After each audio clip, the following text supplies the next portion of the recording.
live with my good friend Tom Or Bergeron. live. I don't do live.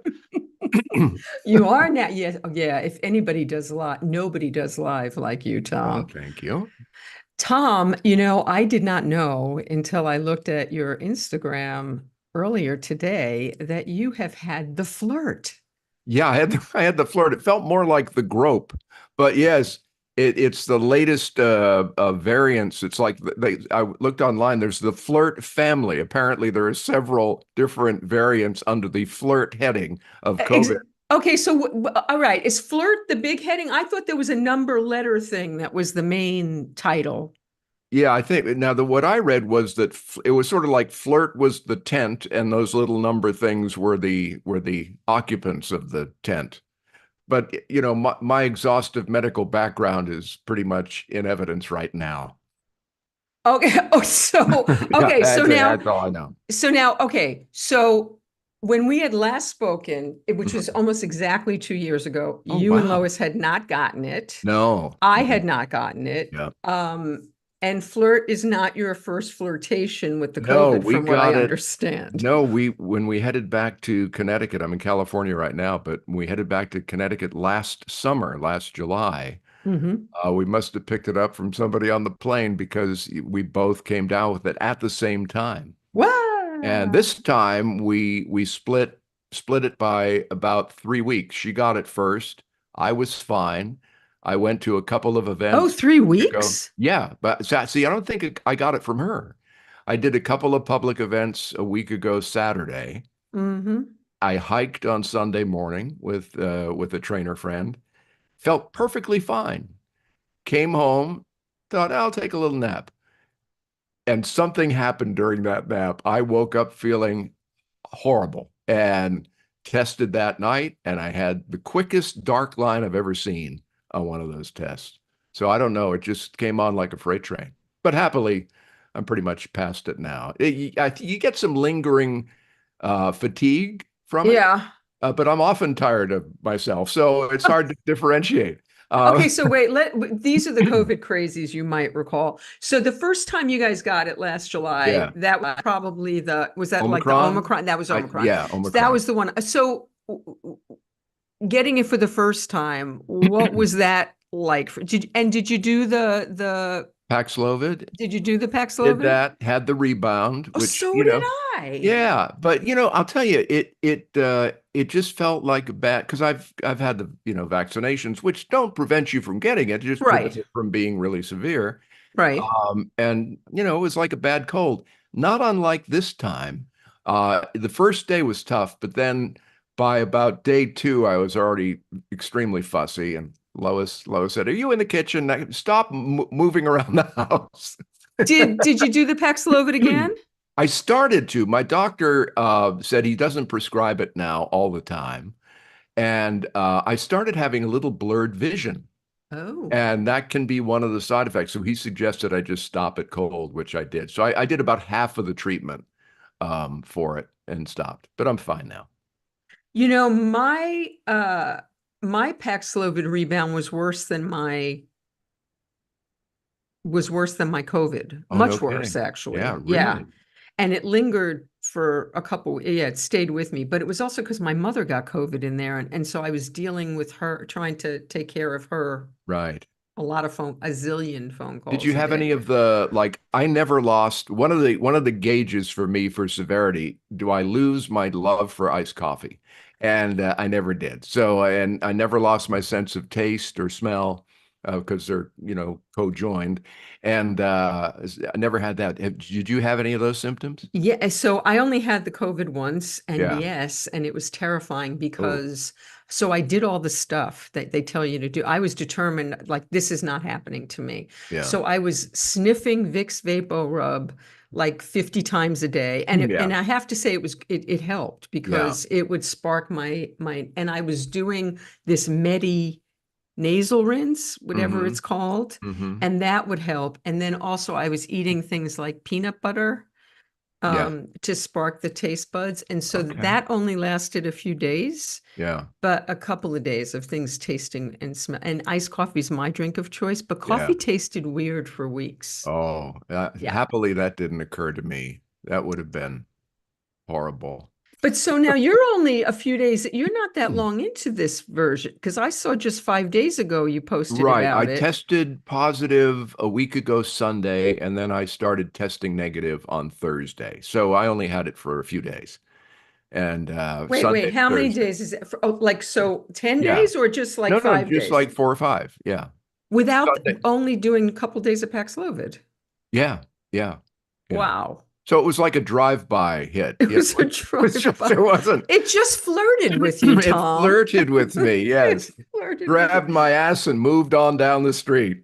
Yeah. So now, okay, so and this time you don't know how you weren't on a plane, but you did No, but some I was at two events. events. I was at two events that Saturday that were, largely populated. There was the launch of the Van Dyke Endowment for the Arts at Malibu High School with Dick Van Dyke and Arlene and a whole bunch of other people, and had a great time at that. And then I was at the Critics' Choice Awards that night. Which we have to talk Yeah, that was lovely. about. That really was lovely. And so there were a lot of people around, taking a lot of pictures and talking to a lot of people and all that. So Hmm. my guess is it might have happened at one of those. That one's probably a really good contender because there was probably a lot of, you won an award. There was probably a Yeah. lot of hugging and Yes. touching and a lot Yes. of that going on. Yeah. So you won the inaugural Sam Rubin Award. And Yeah. I'm so sorry for your loss and everybody's loss, but a Sure. personal loss for you. I watched a little segment that you did with Sam not Yeah. that long Yeah. ago. Back, I think it was the last time I talked to him was on Zoom. Now I wish I'd gone to the studio, hindsight being what it was, but Mhm. what it is. But we were promoting the MPTF telethon, which was going to be on KTLA for the Motion Picture Television Fund. Yvette Nicole Brown and I have co-hosted that twice, and we'll do it again this December, I believe. And yeah, Sam was interviewing me for that. Another thing we're going to talk about is all the humanitarian things you do. But okay, so Sam, now I've done a lot of research to try and discover what exactly this award means, Mm. and come up with a big fat goose egg, really. Other than the fact that it's an honor, it's the Yeah. inaugural award, it's the Critics' Choice Award. But what is the Sam Rubin Award The specifically way mean, the Tom? way it was presented to me, because I was just surprised and honored to, be asked to be the first recipient of what will be an annual award in his memory. And it had to do with philanthropic work. I've done stuff for, with, I don't mean to toot my own horn here, but Muscular Dystrophy Association years ago, March of Dimes.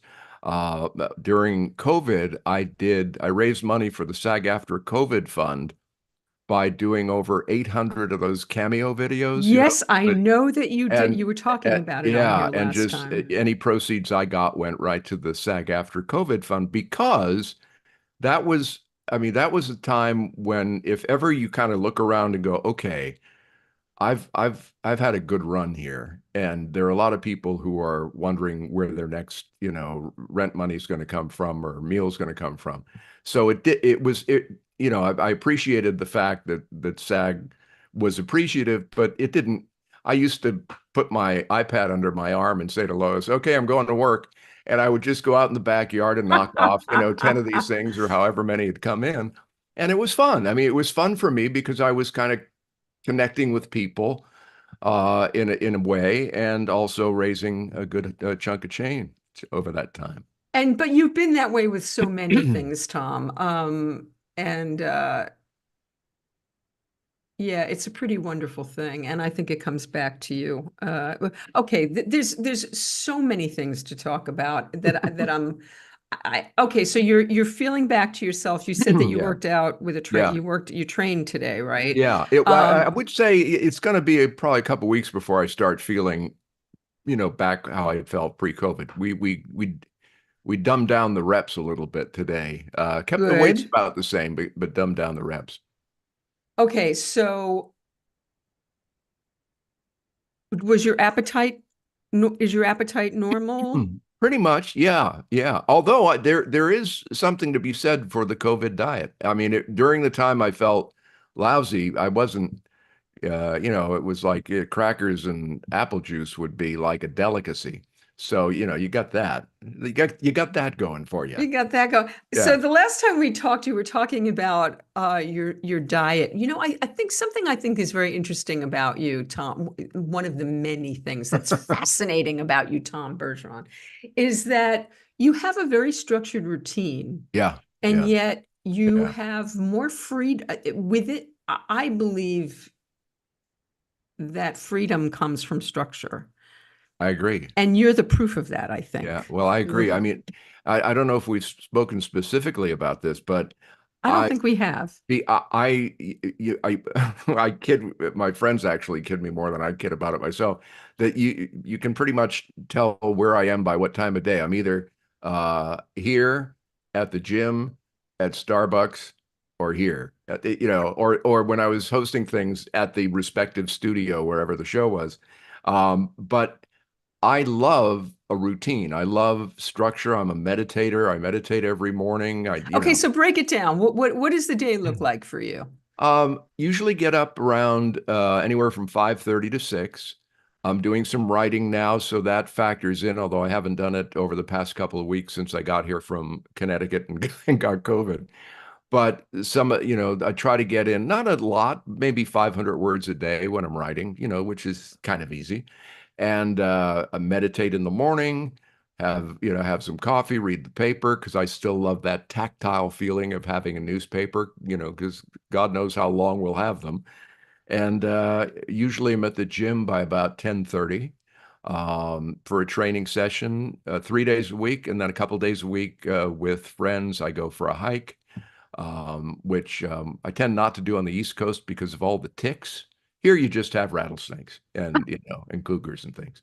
Um, most of them are in Hidden Hills. So anyway, um, and then lunch with friends, and Lois and I are big fans of English murder mysteries. We Are subscribe. you still you were watching one that was in season 15 or something the last time we talked, No, Murdoch there's Mysteries oh or Murdoch something? Mysteries. Yeah, I actually and God, it's probably a couple years ago that the star of that happened to be in the area. We had lunch over at King's Fish House in Calabasas, which was kind of a kick.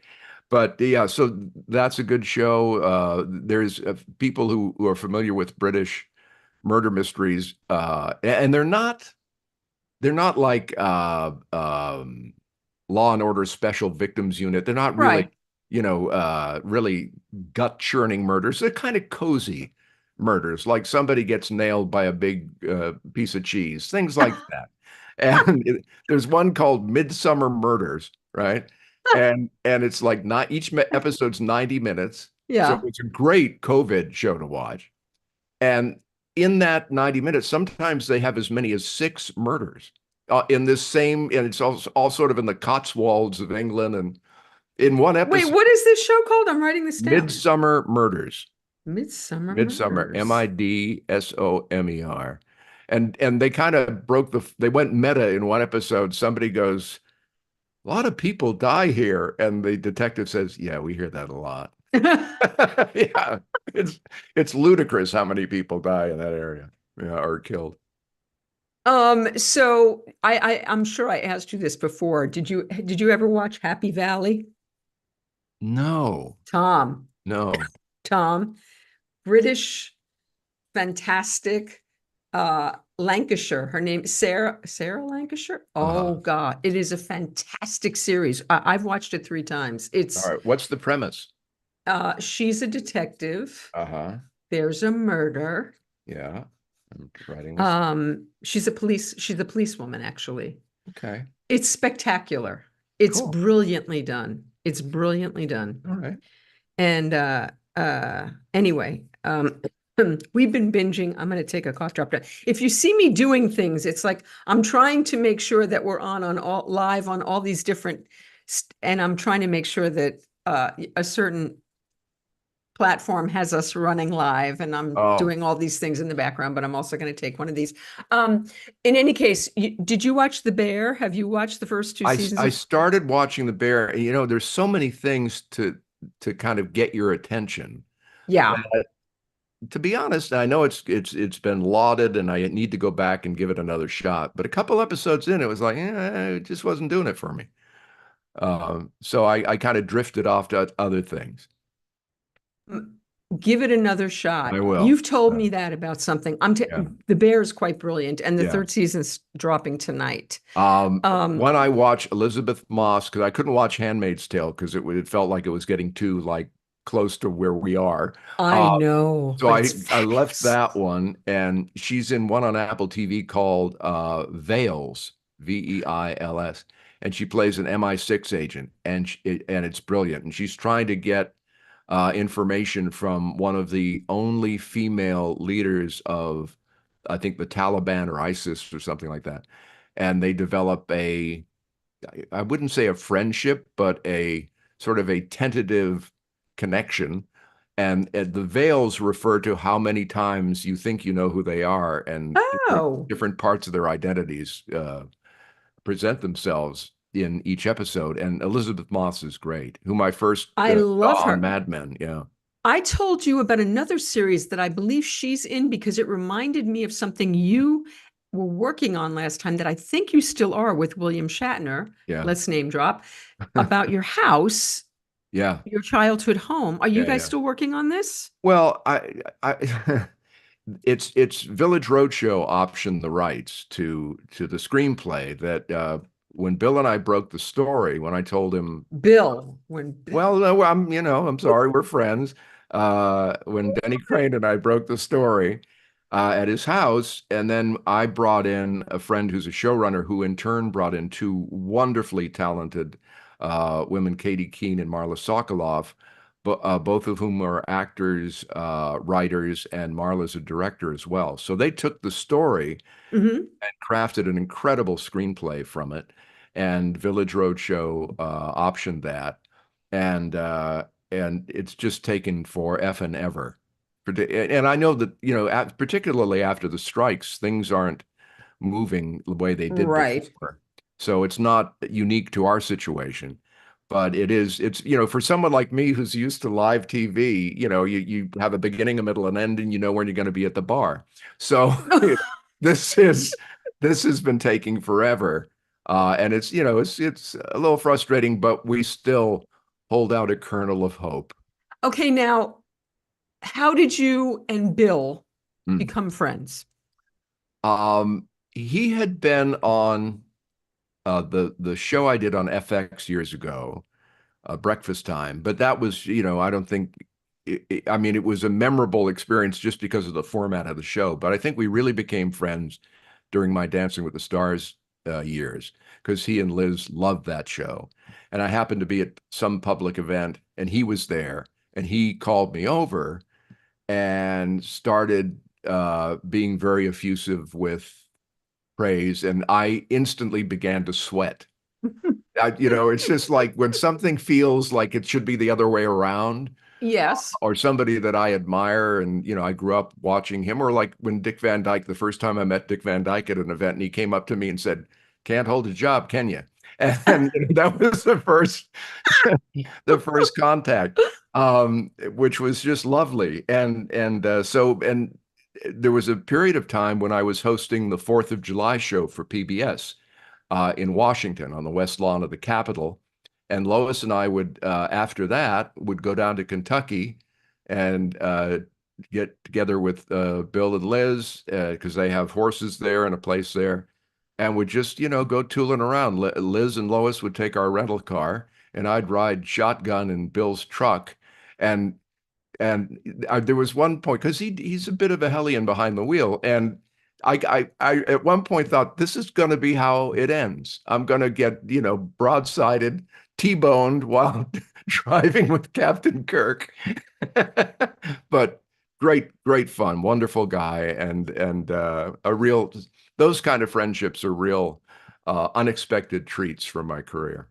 And Tom, You have more of them. We have some of the same. What is it called when they're in their 90s past octogenarians? What are the 90 ones called? Lucky Devils, I That's think. what Well, they're I called. mean, you and I shared a friendship with Carl Reiner, With who Carl I and with absolutely adored. me too, and Yeah. George Shapiro Oh, George. Yeah, and George. Norman Lear Yeah. and You know that picture that you put up promoting this chat of me with Dick, Carl, Mel Brooks, and Norman Lear?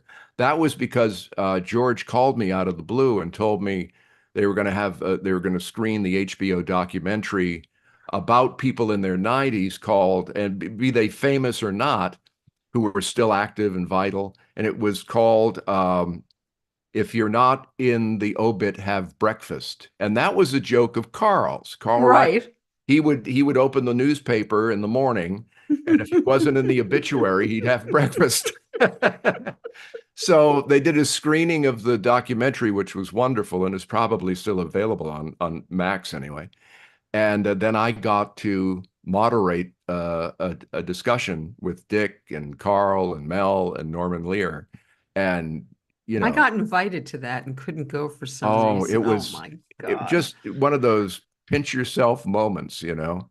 Oh my It's God. And crazy. you got to spend a lot of time with those Yeah, gentlemen. Carl especially. Yeah, yeah. Um, so what, like when you would spend time with Carl, I know what my experiences with him were like. What were your conversations with Carl like? What would you chat about with Carl?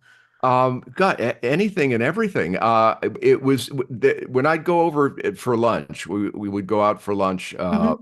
for a number of years because I met him doing my talk show in Boston Oh, back in, okay, so how did your friendship with Carl yeah, he start? was promoting a book. I had a daily live television talk show in Boston called People Are Talking, which was on several Westinghouse stations. Oprah did the one in Baltimore, actually. Wow. And What year approximately are we that talking was, about? well, I think when Carl was on, it was probably 91, Hmm. because I hosted from 87 to 93 at the NBC affiliate in Boston. And when I knew Carl was going to be the guest for the hour, I grew up loving the Dick Van Dyke Show. I knew that it was based in large part on his experiences with Sid Caesar and Your Show of Shows, though he said Alan Brady is not Sid Caesar. Wink, wink, nudge, nudge. And so when Carl was on, I was in, you know that expression when you're in flow, when you're in the zone? And Yes. that's what it was like. It was like whatever skills I had as a live television interviewer all just came to a peak. It was just that hour was magic. So much so that my boss, after Carl and his publicist had left, said, "Were you auditioning there?" And I said, "Well, not consciously, but maybe." Because Carl actually said, "Hey, if you're ever out in California, get in touch. Let's go to lunch," which I thought was a lovely thing to say, but that probably he probably said that to other people. But then I found out from his publicist who called me later, by the way, Carl was serious. So Lois and I, when I was out here, this is before Hollywood Squares and videos and dancing and all that. This is Wow. I was first making my attempt to kind of break into the national market. And so I called Carl's house. And he, oh, Tom, yeah, come on over. And so we set a time we were going to go over, and Lois and I were nervous wrecks. We just thought, we're going to Rodeo Drive, Beverly Hills. Carl and Estelle Reiner are going to have us over for dinner. And we just, talk about being just feeling out of place and don't want to screw it up. They could not have been more down to earth, Mm. sweeter. Carl was pulling arugula out of his front garden and giving it to Lois to take home because she Oh talked about gardening. my. It was just, and Estelle was absolutely wonderful. And did you ever see Estelle when she would go I to little never got to clubs? meet her. She was Oh my gone God, Vicki. already when I got to know Oh, Carl. okay. She would occasionally go to little clubs in LA And and sing, and right? sing and Yeah, yeah, play the ukulele. And Carl was her roadie. He would set up all the sound equipment. So I so I went to see them one night, and Carl's there and he's setting stuff up, and Estelle's there, just getting the ukulele ready. Oh And my Carl says, God. "Oh, I want you to sit with these people." I went, "Oh, okay. Oh, Mel Brooks and Anne Bancroft." Oh my God. So it was, I felt like Zelig, Okay, It was okay, now wait. So now how with Anne Bancroft? Oh my God. yeah, yeah, How now I had experiences with Mel through Carl as well. yeah, yeah. How and two very different ones. How was Mel with you? I'm assuming in that situation he was lovely. Yeah, my favorite Mel story is um, during when I was hosting that discussion after the Mhm. screening of the HBO documentary, and I'm talking to Dick and Carl and Mel and Norman, and at one point, because Mel is like it's spring loaded, so he doesn't stay in the seat. He's always getting up, and he came over to me and he goes, "Tom, I hate to say it, but you're superfluous." We're all self-starters here. And so Carl jumps in and goes, "No, no, he meant to say you're superlative." And Mel goes, "No, I meant superfluous." and, and then Mel did this thing, which I thought only he would have the balls to do it. For some reason, the name of Bill Cullen came up. Oh my, I Now, remember Bill Bill Cullen Cullen. is a game show host of the 50s and Sure. 60s and this, that, and I had actually seen him host a game show in New York in an old theater when I was in high school. But anyway, Bill Cullen, as a kid, had polio. Oh, So yeah, so you never really saw him except behind the podium. You interesting. never saw him like walking around. I don't think you ever saw any game show host other than Monty Hall Yeah, walking yeah. around. Well, Occasionally, you, I would we do saw stuff. you walk around because of Yeah. Dancing with the Stars. Yeah. So, so Mel was on one of these Pat celebrity game Sajak. All right, shows. I take it Yeah, back. yeah. Anyway, yeah. And at the end of the show, when they were done taping, Bill got out from behind the podium, the lectern, and he started to walk towards Mel. And of course, he has had polio, so it was a difficult walk. Mel thought he was kidding, so Mel aped the Oh, walk to Bill oh, Cullen, oh. and and and Bill Cullen, thank God, took the pressure off by saying, nobody else has had the balls to do that. and, and then when Mel realized, oh my God, this was serious, he was a little mortified. But yeah, Oh yeah. my. So I would imagine he felt superfluous in that moment himself. Oh Yeah. my. So tell me, so in all your meetings with Mel, because I found the first time I met Mel was at the Sid Caesar tribute Uh-huh. and backstage in the green room, and Carl was being all lovely with me, and Mel Yeah. was wonderful, pinching my cheeks and taking Yeah. pictures, and I told him I saw the producers. But then I was once with them, when they were with their TV trays in Carl's living room and they were Oh, watching sure. Yeah. TV and having Yeah. dinner, and I had made potato latkes for Carl. And what is she doing making you potato? What does she want from you? And he was like really being challenging with me. Oh, He was really? in one Yeah. of those moods because he Yeah. could. So did you ever see that side of him? Was he No, because I didn't really see him that often. There were just those two mm, times. And I would say the closest to what you experienced was the superfluous? superfluous, which felt like, it was a little bit harsher a jab. I mean, I'm Yeah. more than happy to be a bullseye to anybody. I actually had to tell Simon Cowell when he was the center square on Hollywood Squares during a meal break, would you take some shots at me? I mean, you're being too polite. And Wow. yeah, yeah. But Simon being polite seems it like was an just, it oxymoron. was strange. It was strange. Yeah, yeah. So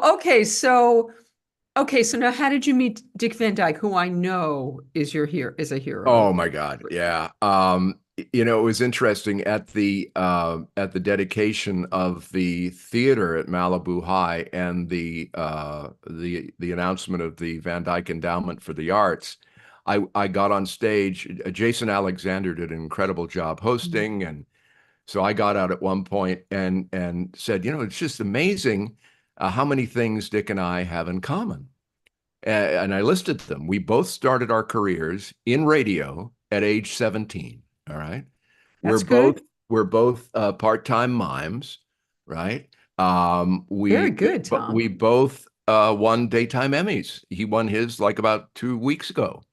The oldest person to win a Wait, daytime Emmy. I think I read that. What did he win that for? He did a guest spot on like Days of Our Lives or one of Oh the my. remaining soap operas. So he won that, and so we had that in common. And this was an interesting one. We both, in different decades, hosted the CBS morning show. Before the Dick Van Dyke Show, he hosted the CBS morning show for a period of Wow. time, and his news anchor was Walter Cronkite. And in the early 2000s, I would fill in for Bryant Gumbel on what was then the early show. And then I paused and I said, there's one other thing that we have in common. Oh, right. I can't do a Cockney accent.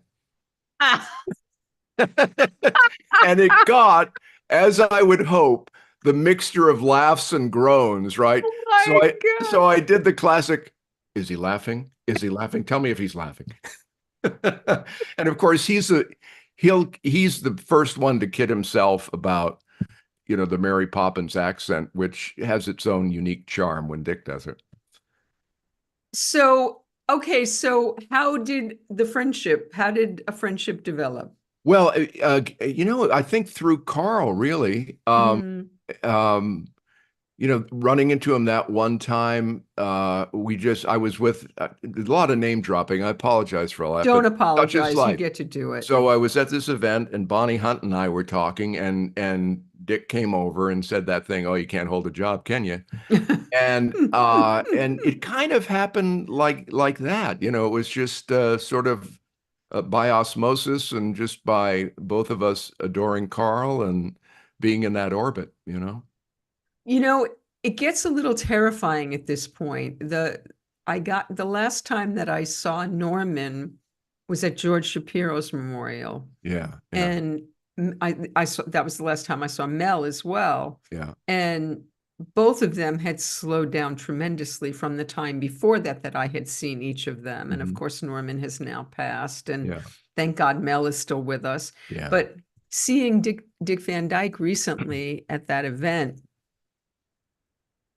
it's kind of terrifying. Like, don't ever go. Don't you dare ever go. Oh, I know. Stay with But us forever. the thing about him, which is amazing, like when he won the daytime Emmy, now he's using a cane now. He's Hmm. 98, but he started twirling the cane and dancing towards the microphone to take the award. And when I was talking to him before the actual ribbon cutting and all that, those blue Hmm. eyes are as bright as, a 30 something. And Arlene is the two of them together are just absolutely lovely. So yeah, she keeps them It's young too. it's just amazing. I mean, Norman was still going to the office at Yeah, 100 101. and working, and working on projects. Yeah, So, he had a deal with Sony, right? mhm. Yeah.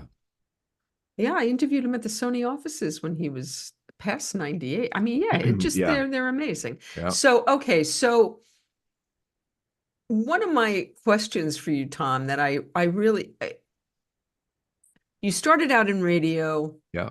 You've done all of this hosting. I think my father was a master of ceremonies, and I think you know that. And I come from that world, and Mhm. I do sort of this similar thing to that you do. We Yeah. present Yeah. other people and listen and put a spotlight on other people. But you've also done your share of acting and been in front of the camera. Yeah. At this state, well, I haven't even asked you what's going on in your life now, but the aspiration originally, I'm assuming, was not to be a host. I'm assuming it started out with you wanting to be in front of the camera. Was that what was No, the original goal? radio. I You were happy there. I was very happy there. I started like I mentioned, at 17, I was in high school, and I had a teacher of English in my high school who was a part-time newsman at the local radio station. And I made it my mission to ingratiate myself to him. You And have to tell everybody who you got to interview when you were in high school. oh, yeah, well, yeah, I cold called Larry of the Three Stooges, who was convalescing from a stroke at the Motion Picture Television Fund God. campus nearby in Woodland Hills. So the fact that now I do a lot of fundraising for them and I'm, associated with MPTF, there's a wonderful full circle kind of quality. And Larry, during my conversation with him, because I was in my childhood home in Massachusetts on the phone with my little tape recorder, and about God. 10 minutes in, he goes, "You want Mo's number?" And he gave me Mo's home phone number, and I called Mo. And at first he was a little skeptical, and then when I told him it was Larry who gave it to me, I think he was just a little pissed off.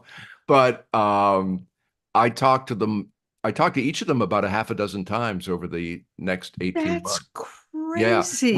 was doing a fundraiser. I was the president of a youth organization in high school, and we were doing a fundraiser by showing Three Stooges shorts in the auditorium, and we had a packed house. And I decided it'd be cool if Mo addressed the audience. So I run into the principal's office with my ever-present cassette recorder, call Mo up, and I told him what's going on. And he did this like 30-second improv address to the audience. So I go trotting back into the theater. They stop the film. I get booed as I'm taking the stage. I said, "All right, just wait a minute before you get too crazy." And I hit play, and they went nuts. They went nuts. Oh my Yeah. God. Yeah. It was pretty cool. How old were Larry and Mo at that time? I would say late 70s, maybe. I Wow. think, and they died kind of within several months of each other. Uh, Wow. Larry from complications, additional stroke complications. I think Mo was like lung cancer or something. But I don't know if they were too much into their 80s. They might have been, but I don't think so. Wow. Yeah. I assume that you were as much a Three Stooges aficionado as I was growing up. I mean, we watched that show every single day. It was, Yeah. Yeah. Who yeah. was your fit now?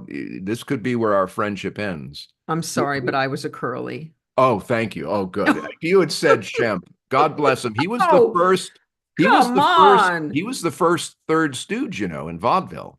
It was Shemp What? first. Really? Yep, it was because Mo, Shemp, and Curly were brothers, the Howard brothers. I didn't know And that. yeah, Jerry Although Howard. he looks just like them now that I think about it. Yeah, and sorry, I had to just turn my mic down while I rasped a bit. A little bit lingering COVID. But so Shemp, when they started doing the movies with Ted Healy, he left to take a role in I know too much about this, the Joe Palooka movie series. So they brought in the younger brother, Jerry Howard, Curly, who Loved him. was just amazing. I loved Curly him. stayed with them until he had a stroke himself. The Mm, later Curly shorts, you can tell he's having health issues. His mm, energy is very subdued. And then Shemp came back. So mhm. in a sense, they brought their original third stooge back after Curly had to retire. Wow. Yeah. Okay, so you want to go into radio. Were you doing, I don't think I've ever asked you this. Did you do school plays when you were a kid? No, I didn't. I didn't really. I like in the eighth grade, I went to a Catholic school for 8 years, which is probably why I'm I acknowledged can't even now. imagine. Yeah. Did you like get disciplined a lot? Um, Interestingly, God, there are so many tangents we'll go on. The the most misbehaved I was in seventh grade because I had a crush on my nun Wow.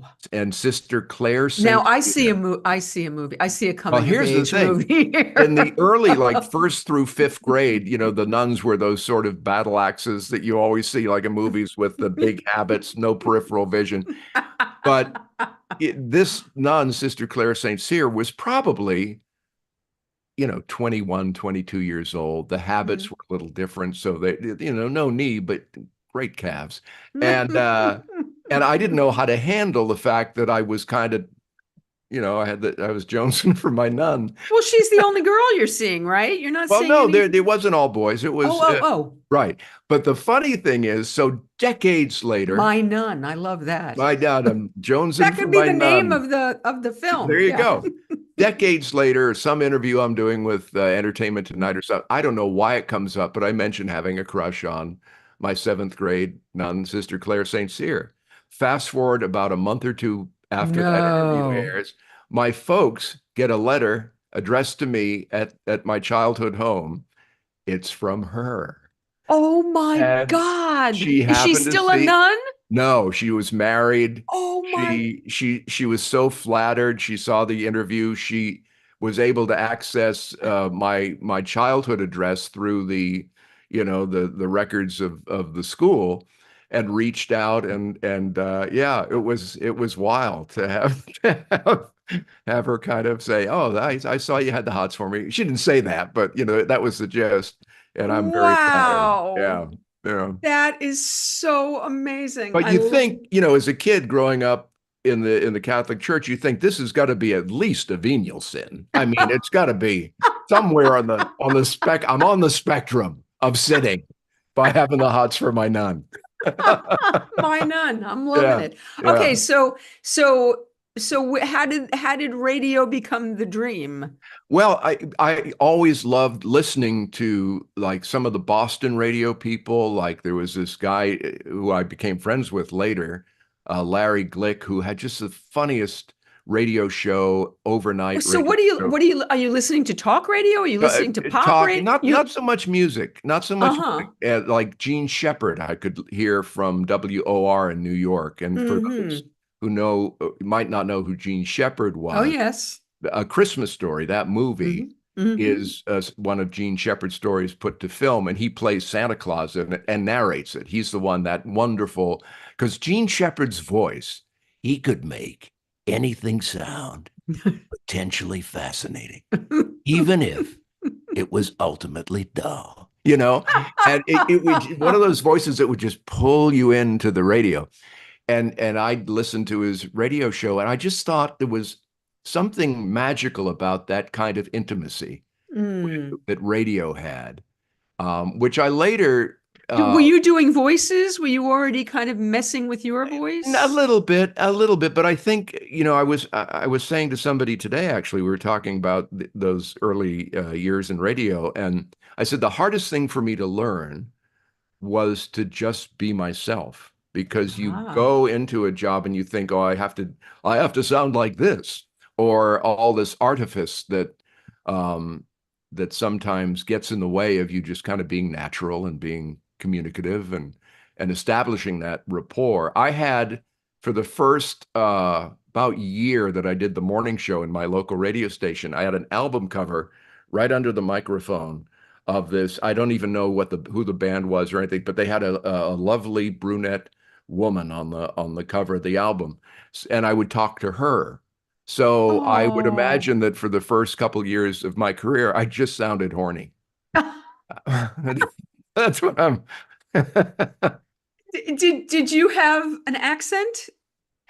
Yeah, growing up, I did. My late father would record my sister and myself, singing Christmas carols or just talking, and I could hear that sort of Boston area accent, which I didn't consciously get rid of. I think it was more by osmosis, just by listening to the people I admired on the radio, and just subtly adjusting how I spoke. So the only time I really sound like I came from Massachusetts is if I've had a few. And then it sort of slips back. Yeah. So how did you realize your dream there? Well, I had a radio job in high school, right? How So how did you make that happen? that teacher introduced me to the station manager, Uh-huh. because I was doing real well in his public speaking class, and Mm-hmm. so he introduced me. I had a part-time job. Mm-hmm. When I graduated from high school that summer, I started working full time, filling in on shifts and things like that. Mm-hmm. My original goal was to go to Emerson College in Boston and get a degree in communications Mm-hmm. and try to get a job in radio. But I already had a job in radio. Right. So I stayed and worked. And then the station manager, after a year, threatened to fire me unless I went to college. So I went to a local community college and took just courses that I like, theater courses and things like that. So were you doing plays then? No, I was part of a I was part of a mime trio. I was A yeah, mime trio. trio, yeah, yeah. Yeah, the one of the theater teachers, myself, and a woman who was also a mime. And I loved silent film comedy growing up. Chaplin, Keaton, Harold Hmm. Lloyd, Harry Langdon.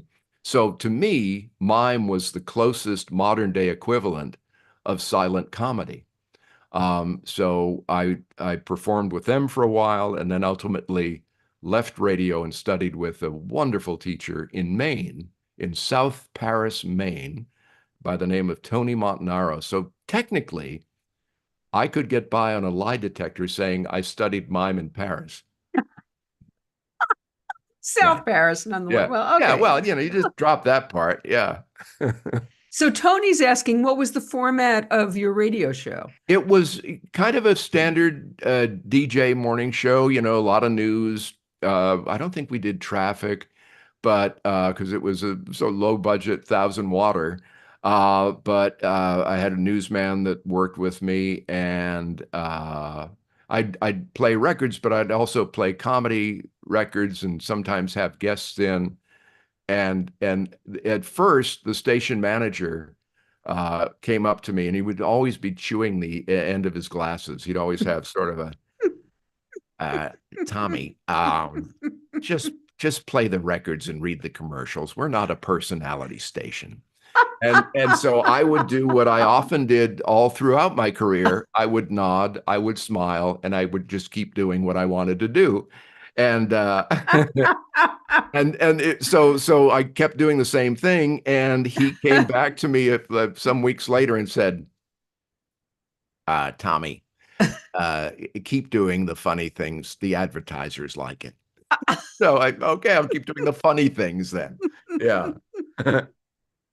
Were you always funny? Now, obviously, that's something that came naturally to you. Were your Yeah. parents funny? Did you come from a funny home? Not really. I mean, my Mhm. mother had a sense of humor not unlike Mel Brooks. And, it's just like, oh, wait a minute, like, take that out.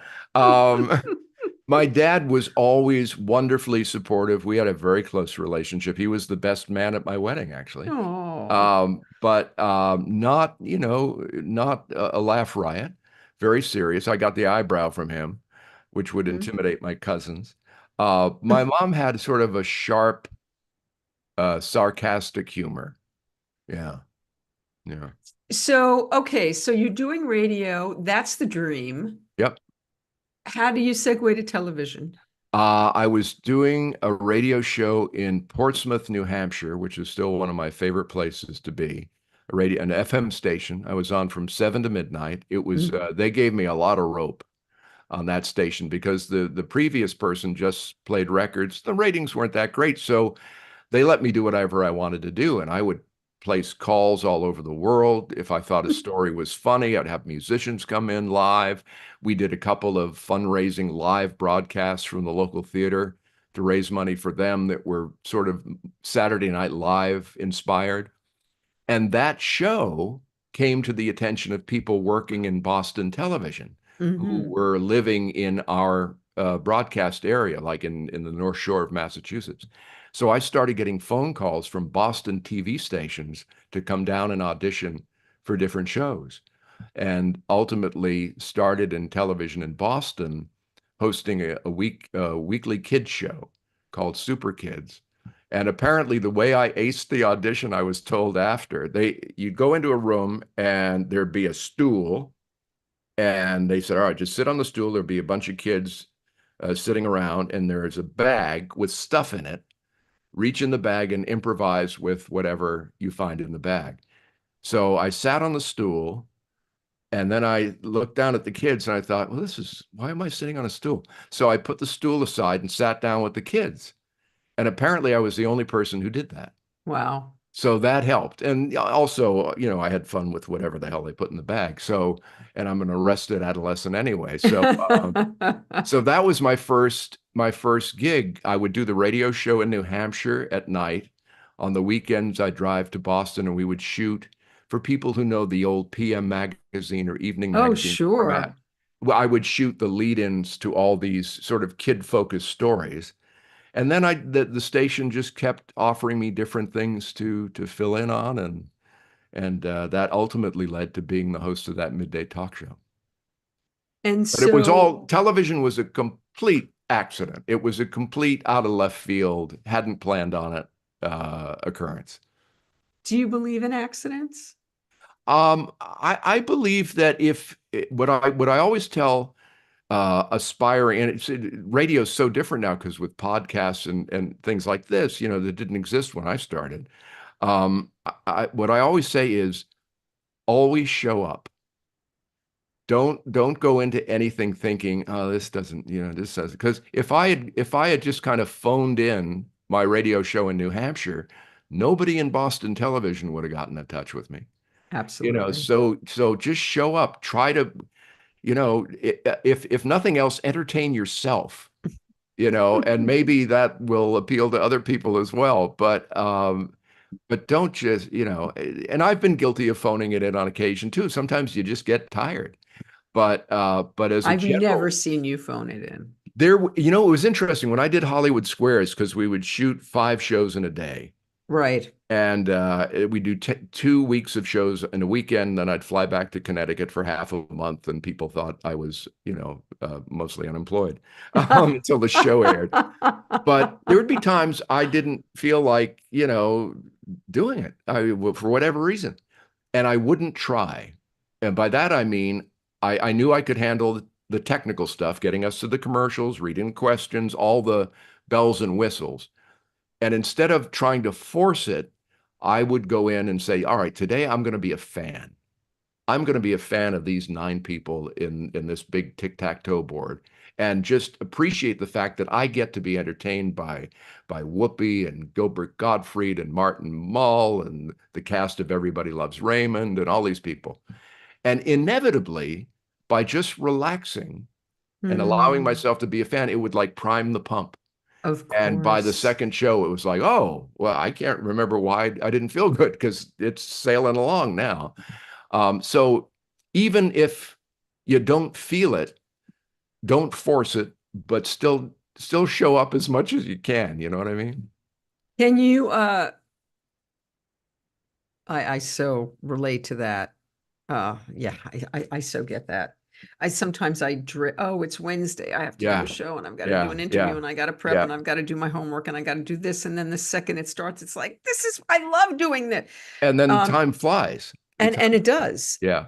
Can you tell us some of your favorite moments on Hollywood? I mean, some of the funniest people in the world having the funniest moments. Yeah, well, one of the shows, I always said I adored Gilbert Gottfried. He Oh was always, God. I mean, Whoopi and I I just loved her, and she was always very. I'm gonna just, I'll get back to that question, but to show you how great Whoopi was Hmm. and is. So when the show hadn't launched yet, but was first announced, we were at the syndicated convention called NatB, and it was happening in New Orleans. Hmm. And so King World, which was the production company at the time, ultimately purchased by CBS, that was producing the show, had a big booth, and Whoopi and I are there. It's a big deal. Hollywood Squares is coming back. So Whoopi and I are facing a couple dozen reporters and photographers, and flash bulbs are going off, and this is my first experience with something this intense. But she's great. She's just got me right by the arm. And so Robert Townsend, the actor, director, Right. comes over to see Whoopi because they're friends. He's Hmm. also African American, for those who don't know the name. And he came over, and I knew they wanted pictures of the two of them. So I start to get up and leave, and Whoopi grabs my arm, pulls me back, and goes, "Where the hell are you going?" I said, "Whoop, they want just the two of you. Just sit your ass down here." So I sit down, and there's a photographer probably no more than 5 feet away from me. And he turns to the others and says, and I love this quote, "Don't worry, I can cut out the white guy." Now, given my sense of humor, I just thought that was the funniest fucking thing because, I just, like I said, I like it when people take a shot, even if it's a grazing blow. I can cut out the white guy, don't worry.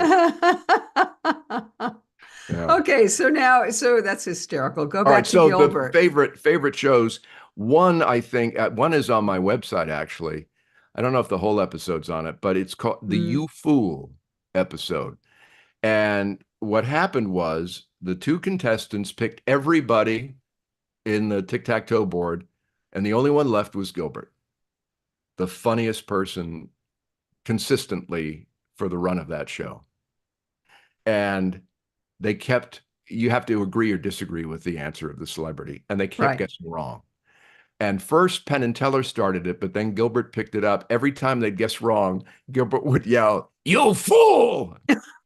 And it just kept happening. We never got beyond the first game because I was throwing to commercials. We're all dying laughing. When I saw Jason Alexander at the Dick Van Dyke event, we reminisced about that because he was one of the squares that week.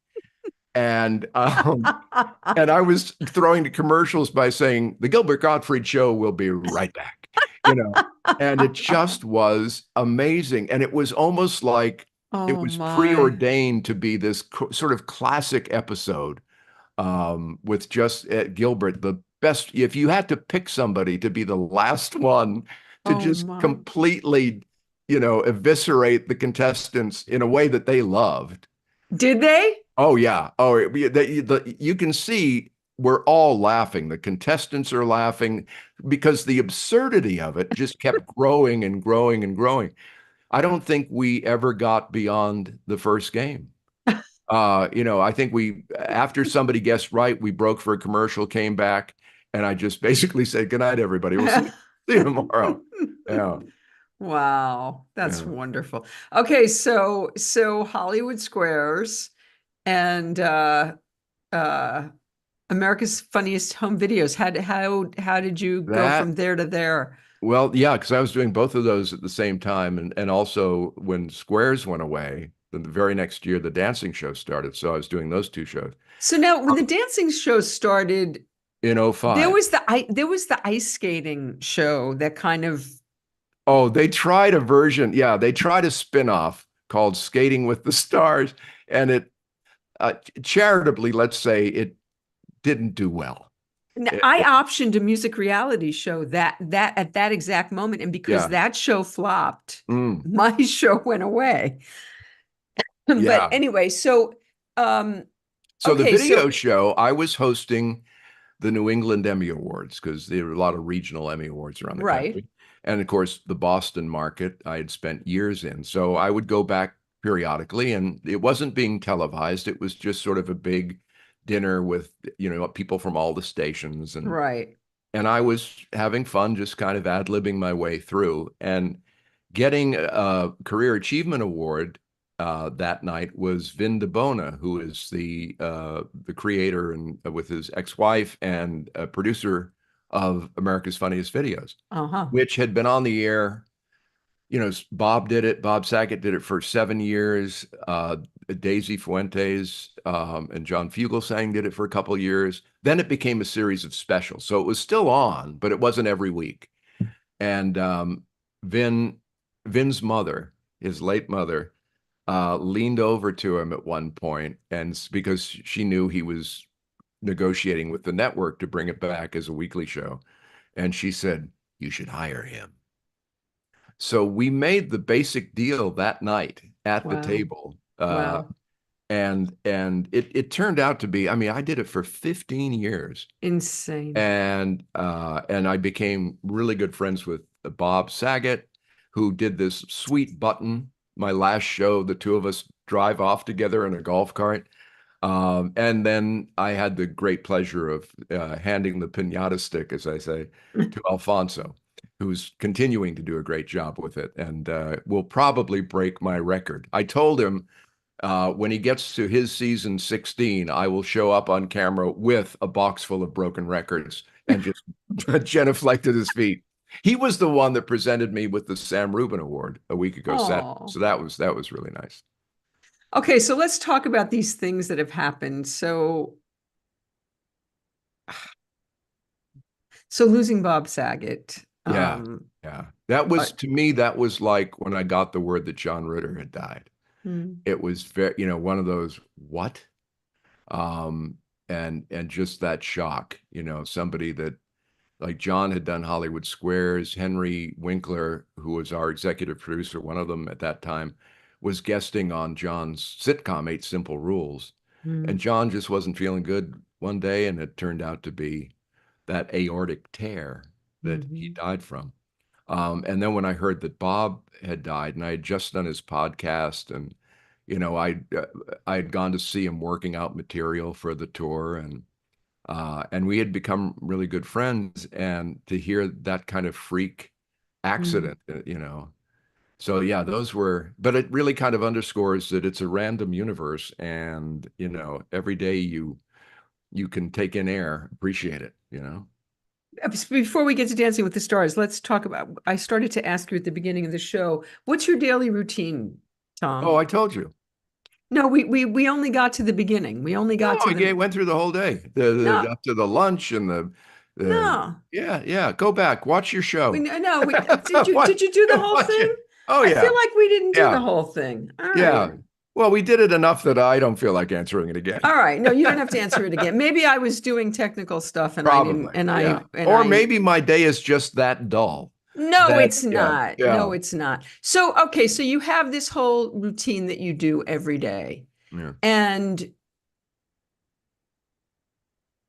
so now that you have had this COVID thing, Hmm. are you back into your, other than being a little easier on yourself, you're Yeah. back into your Oh daily yeah. I'll routine? be hiking tomorrow. I'll be at the gym on Friday, and yeah, hiking Okay, again so all now weekend. before we get to the projects, whatever you're working on now, let's talk about dancing. So before we went on the air, we were talking about that little memo that you wrote, but let's talk about the good part about dancing Yeah, first. yeah, because So, I've kind of beaten that dead horse enough.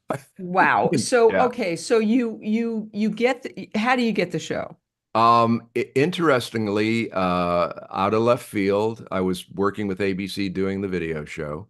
Yeah. My agent at the time called me and said, ABC wants you to do a summer show and you're gonna do it. I went, oh, am I? And she said, look, it's live. You love live. I said, well, that's true. It's a Mhm. big hit in England and they're doing an American version. I said, oh, okay. I watch a lot of English TV. Um, I said, what kind of show is it? She said, now look, before I tell you, you have to promise me that you will look at a DVD. They're going to send you a DVD of the British show and look at that before you give a definitive answer. I went, okay, why? And she goes, it's a celebrity ballroom competition. I went, oh, for Christ's sake. And I just thought that was the worst possible idea. But I was double teamed by my agent and Lois, who had friends who were taking ballroom lessons.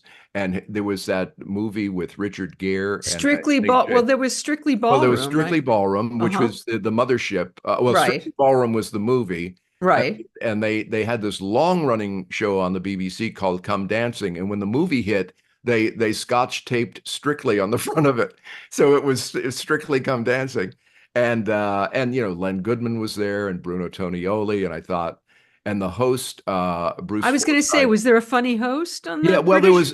there was like the Regis of England, this guy Oh. Bruce Forsyth, who had hosted things for decades and had sort of a vaudevillian patter, and Mm, it just didn't take itself seriously, mm, which appealed to me, obviously. right. So I watched about 10 or 15 minutes of this DVD, and with my agent on one side and my wife on the other saying, Tom, it's a 6-week show. It's in the summer. You're not shooting videos. You'd be a fool not to do it. What was it also celebrity driven? Yeah, it was. They had celebrities. Yeah, Uh-huh. six, only six. There were six Uh, couples. Yeah. mm-hmm. Evander Holyfield was the big draw. Okay. I forget who some of the others were, but yeah, Evander Holyfield. And it turned out to be 15 years of a pretty good gig. A Pretty good pretty gig. good gig. And you Yeah. were great at Yeah. it. It was what I love most. It was sort of a carnival atmosphere and live television with a great group of people. And yeah, it was. I've often said it was the great gift of my career because I was just turning 50 when it happened. It premiered, and that's not typical that Right. you get the biggest gig of your life when you're hitting 50. You know. So, and with it came I'm sure the biggest paycheck, but Oh yeah. also Oh yeah. the most recognition Sure. and Yeah. celebrity for Yep. yourself and Yep. all of that stuff. So I know you don't want to beat a dead horse, but maybe there are people on here who don't know Oh, they can Google it. what. Oh, come They on, can Google it. Look, just here's the tell the bottom line. abridged version of what happened. All right, I'm going to give you the Evelyn Woods version. The Evelyn Woods. There New you go. showrunner. I disagree with the booking. I go public with that disagreement. A year later, they fire me.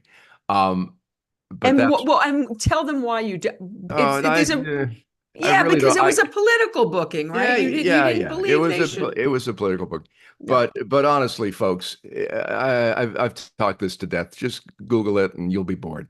Um, It's not boring. It's yeah, actually very interesting. It's not boring. yeah, but I think there's a point. For example, I said to because I promised Cheryl Burke I would do her podcast Mhm. some months ago because originally I was supposed to do it with her, and my innate laziness overtook me, and so we came up with the title for it and all that, and then I kind of said you should do it by yourself. And so I said, I promise though that I'll be a guest and I'll just for the last time lay it all out there. And I did. But the truth of the matter is that at this point, I was going to be gone anyway. I had a contract going to season 30.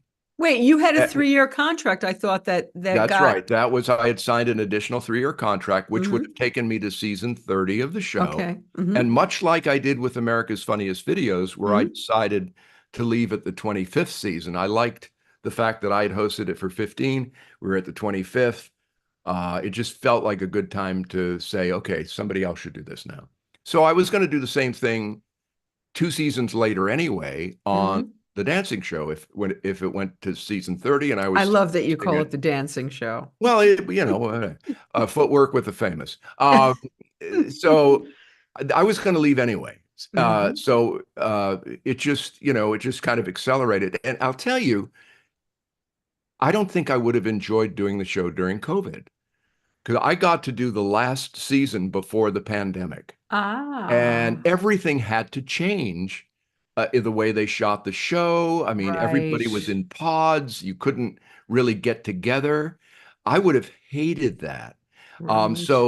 In a lot of ways, it was fortuitous that my last season was the last season before the pandemic, and I got to enjoy it the way I remembered it to a large degree. Because I really wouldn't have enjoyed all of the restrictions that were necessary but would be counter to everything I loved about the show. Having to be away from everybody and you can't mingle backstage. You'd be tested all the time. Yeah, it wouldn't have been fun. Wouldn't have been fun. So interestingly, this article keeps popping up that credits you dropping the news of the of your status on my on this show. Oh, And that keeps popping up. It just popped yeah. up like 2 days Oh, did ago. it really? Yeah. Yeah. Yeah. Um, so what what now, Tom Bergeron? I got to tell What's you, I'm having I think I always knew that this is where I wanted to be at this stage anyway, like I just said. Um, so I wanted to be not hosting anymore because I had done every okay, format. this is what it said. It said you're Yeah, done hosting. Is that yeah, true? yeah, that's true. That's true. I mean, look, if somebody came to me with something that I couldn't have even conceived of, and Mm. but I can't see myself doing that. It's just, I did it for, 40 plus years. But now, if like the movie thing that Shatner and I are desperately trying to get made, or something like that, that's fun. But I really like not working and happily. Are you, would you consider yourself kind of retired? Oh, definitely, You definitely. Now, are. I'm doing some writing, but I've tried that before, and this time though, at least I like the characters and I know where it's going. I tried a story like a couple years ago. I got about 80 pages into it. I didn't really give a shit what happened. Yeah, you shared that the Yeah, last time you were on here. You yeah, didn't care. yeah, Yeah, I'm not writing that yeah. anymore. No, yeah. So, and the lovely thing about writing is I'm only wasting my time. and I've got plenty of it. So, and I enjoy the process. I've shown it to a couple people, one of whom is a New York Times bestselling author, Wow, nice. and his response was, "I laughed 10 times in the first, I think 50 pages I sent." And he said that doesn't happen often. So that's, that's kind of the goal. If it ever sees the light of day, it does not have a lofty goal. It's not the great American novel. If it can make you laugh and give you a little, it'd be a good beach read, I think. That's It's about, fiction, obviously, it yes, sounds yeah, like. yeah, yeah, Uh-huh. yeah. With a And Hollywood location as its jumping off point. and so this life of leisure, more or less. So do you have a daily discipline with your writing? Do you sit down every day to do it? I was doing it when I was back east. I was doing it almost fanatically. I was getting up if I woke up at 2 in the morning with an idea, I'd go down to fire up the computer and, write for a couple hours. When I finally came out to California, because our youngest daughter's getting married in August, Mazel out tov. here, I kind of threw myself off my schedule because then I was kind of reconnecting with friends and having lunches and then getting COVID. But I'm planning on by this weekend to start, you know, doing the again for me 500 words a day, 4 or 5 days a Oh week yes, see, is we not you is did. not I a do remember you yeah, it's not a telling me big that. not a big deal, especially liking the characters and knowing where it's going. We're gonna have to talk off camera. My daughter's getting married next summer, so Oh, we're really? we're looking at venue. She's looking Your at venues. Samantha? It's my Samantha, My who you Samantha met. is too. Yeah, Yes. yeah, yeah, So that's very exciting. yeah, yeah. And so you're enjoying this retirement thing? Very much, very much. I kind of knew I would, because I was fairly definitive about like leaving the video show. Mhm. And I remember I was we were with Bill and Liz Shatner when I made that decision, and I'm riding shotgun in his truck, like I told you, and he thought I was out of my mind. Why would you leave that? I mean, it's not heavy lifting. And I said, no, it isn't. But I just feel like, it's time. It's just I want to kind of leave on my own volition when it just feels like it's time to go. And I have no regrets about that. And again, had I stayed up to season 30, I wouldn't have had any problem leaving the other show at that point. But again, like I said, the whole pandemic version of it, I don't think I would have enjoyed anyway. Well, I think everything happens when it's supposed to and as it's Yeah. supposed to. And I don't think this is the end of the run for Tom Bergeron. I have Well, a you feeling look, there's, yeah. look, I've been surprised before. I'm always open to that possibility, but I don't have that fire in my gut for it anymore. I just don't. And yeah, so been So there. this thing you've gotten developed, well, this thing that you optioned with Bill, is that something that I'm calling him Bill now. Yeah, Is that's that all right. something that you might act in? Or is Yes, this we if they can get it sold and uh fully cast Bill, yeah, I play Bill's character's uh like keeper is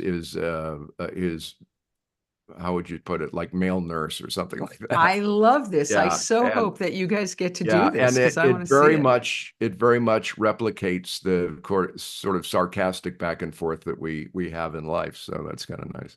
How fabulous is that? For example, Well, on my yes. birthday in May, he put on my Instagram page, "Happy 80th birthday, Tom." So so that's the kind of rapport we have back and forth.